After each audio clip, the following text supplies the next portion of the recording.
Topik yang terakhir iaitu invensi dan inovasi dalam reka bentuk. Ya. Okey, dalam tajuk ni kamu kena tahu definisi invensi dan inovasi, ya, serta dia punya aplikasi dia. Kena meneroka invensi dan inovasi dalam reka bentuk terkini.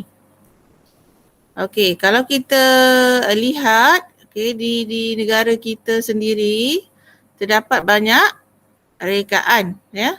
Terdapat banyak produk yang melalui proses invensi, inovasi, kreativiti. Okey. Jadi kita tengok satu-satu apakah maksud invensi, inovasi semua. Okey, ini adalah contoh produk-produk yang telah melalui proses invensi, inovasi. Kalau dulu kita nak pakai komputer, pakai laptop, kita nak simpan data, susah kan? Kita pakai disket. Disket dulu, kamu pun belum lahir lagi zaman disket tu. Okey. Kemudian zaman kamu bila kamu lahir dah ada pen drive. Pen drive ni dicipta oleh Datuk Phua Ken Seng, Cina. Okey, yang berasal dari Skinchan, Selangor. Okey, dia adalah ketua pegawai eksekutif bagi syarikat Frison Electronics di Taiwan. Okey, dia dah memudahkan kita untuk menyimpan maklumat-maklumat yang ada dalam komputer, laptop. Okey, kita cocok je pen drive, kemudian kita boleh pindahkan ke tempat lain, ke laptop lain. Okey, kemudian kita tengok apa maksud invensi. Invensi ialah kaedah dan proses mencari jalan untuk menghasilkan produk atau perkhidmatan yang baru serta belum pernah wujud. Okey, bagaimana nak buat invensi? Nak buat invensi ni mestilah melalui eksperimen, pengamatan secara tidak sengaja ataupun melalui kajian. Contoh gambar ni, gambar radio pada tahun 1901. Cikgu pun tak lahir lagi. 76 tahun kemudian baru cikgu lahir. Kamu lagi lah tak lahir lagi kan? Okey, dulu inilah radio dia. Ya? Tapi pada masa kini radio dah apa? Bukan radio lagi dah. Dah orang tak pakai radio, orang pakai apa? Dengar radio kat mana? TV. Dengar radio kat mana? Kereta. Dengar radio dekat handphone. Dekat handphone lah. Dekat mana? Dekat mana TV. dengar radio? TV. CD. Oh, dengan CD. Dengar radio dekat handphone kan? Ada MP3 lah, MP4 lah, MP5. Dah tak dengar radio lagi. Okey, itu adalah maksud invensi. Iaitu kaedah dan proses mencari jalan untuk menghasilkan produk atau perkhidmatan yang baru serta belum pernah wujud. Itu invensi. Yang kedua, inovasi. Okey, inovasi ialah pengubahsuaian terhadap produk sedia ada supaya menjadi lebih baik, menjimatkan, bertenaga dan bermakna serta mesra pengguna. Okey, contoh dia radio. Radio CD macam cikgu cakap tadi lah. Radio CD. Dulu macam ni radio dia. Ada CD atas ni. Dekat atas radio ni ada tempat letak CD. Okey. Jadi bagaimana dia ubah suai? Dah ada dah. Orang dah cipta dah radio macam ni. Tapi nak ubah suai kepada bentuk yang lebih menarik. Lebih berinovasi. So, zaman sekarang dah dengar radio melalui ni apa panggil ni? Handphone lah, MP3, MP4 semua. Itu maksudnya inovasi. Mengubah suai produk yang sedia ada. Supaya menjadi lebih baik, menjimatkan, bertenaga dan bermakna serta mesra pengguna. Ada berapa poin kat situ? Baik, menjimatkan, bertenaga, bermakna serta mesra pengguna. Okey. Inovasi juga didefinisikan sebagai pembangunan produk yang mempunyai unsur kreatif. Kreatif ni maksudnya mencipta sesuatu yang baru, kan? Sebelum adanya radio, orang yang mencipta radio itu adalah seorang yang kreatif, kan? Apabila dah ada radio pula, ada pula orang lain, dia jadikan radio tu di dalam handphone. Maka orang tu adalah orang yang mempunyai sifat inovasi. Dia ubah suai pula produk yang sedia ada. Okay. Okay, next. Ini adalah aplikasi prinsip invensi dan inovasi dalam kerjaya reka bentuk. Okey.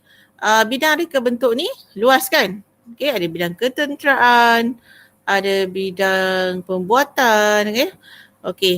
Kemudian kita tengok aplikasi dalam bidang pertahanan. Okey. Pertahanan ni bidang apa pertahanan? Apa nama bidang pertahanan negara kita? Siapa yang kerja dalam bidang pertahanan ni? Siapa?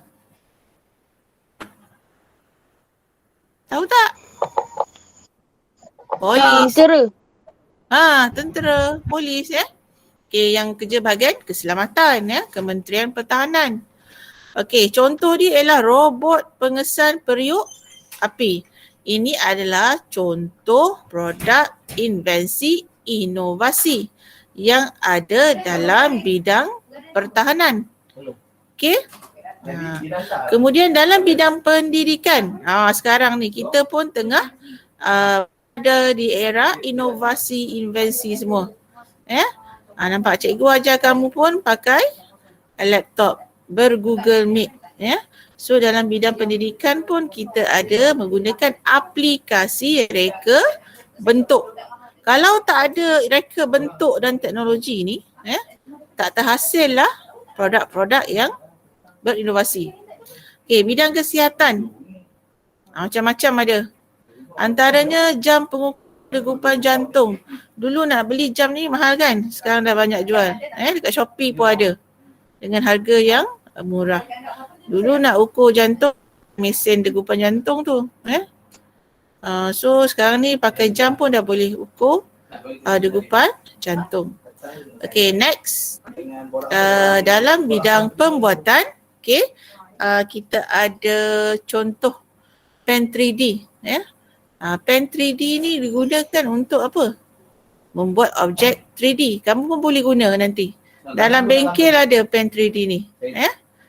Okay. Dah buat pen 3D, ada juga pencetak 3D. Pencetak 3D ni, kamu pakai komputer software apa tu. Bila kamu kata nak buat sarung tangan, so pencetak ni akan cetak produk 3D tu. Canggih Okay. Kemudian seterusnya dalam bidang teknologi maklumat, hampir setiap hari, setiap tahun kalau kamu pakai handphone, ayah kamu pakai handphone, mak kamu pakai handphone, setiap bulan ada je keluar handphone dia punya baru, punya perisian baru kan? Betul tak? Kemudian ada guna pen stylus. Pen stylus ni tahu? Boleh tulis dekat skrin, Okay. Boleh guna pakai jari, touch screen, semua boleh. Ini adalah ada beberapa bidang yang terlibat dalam reka bentuk dan teknologi. Okey. Akhir sekali, habis dah pun. Invensi dan inovasi dalam reka bentuk terkini Ada juga ni contoh-contoh lah contoh-contoh produk yang telah berlaku proses invensi dan inovasi. Contoh dia telefon pintar pengesan gempa bumi. Aplikasi ini boleh diguna untuk mentafsir aktiviti gempa bumi yang berdekatan.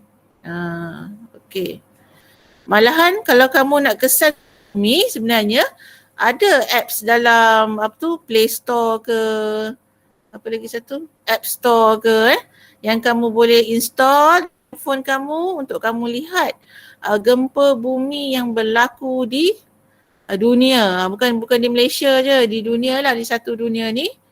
Okey, boleh tengok gempa bumi berlaku kat mana, kat negara mana So kita boleh alert lah. Bersedialah dengan kemungkinan yang berlaku. Okey, nah ni kata aplikasi percuma Android ini dikenali sebagai MyShake. Kemudian yang seterusnya, pengesan Ergo Sensor. Okey, Ergo Sensor ni adalah satu alat yang dapat menunjukkan sama ada kedudukan badan anda lurus atau bengkok. Terutamanya apabila kita sedang sedang menggunakan komputer ataupun monitor. Okey, kat mana adanya pengesan ergo ni? Dia ada dalam ni lah, dalam laptop atau perisian dalam laptop atau produk tu lah. Kalau monitor tertentu dia ada pengesan ergo. Okey, so itu sahaja bab 1. Kita ulang sedikit refleksi minda. Pengenalan kepada reka bentuk dan teknologi. Yang pertama sekali dalam bab ni hari tu, kita dah belajar definisi reka bentuk, definisi teknologi, definisi reka bentuk dan teknologi. Kamu dah belajar berapa elemen reka bentuk? Kamu dah belajar 7 elemen reka bentuk.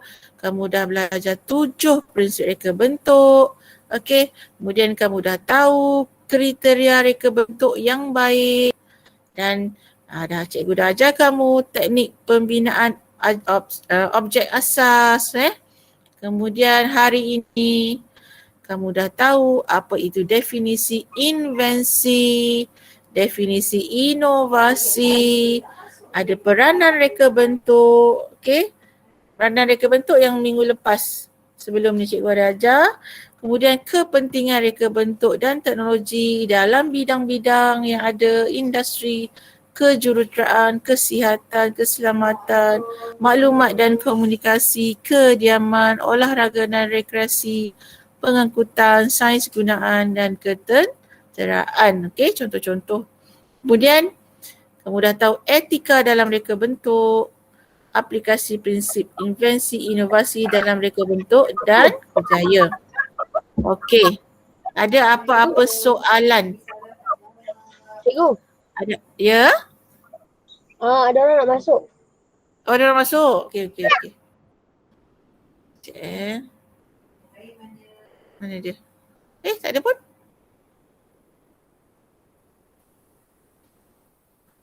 Tak ada pun. Jap. Hmm. Hari ni siapa nak tolong ambil kehadiran?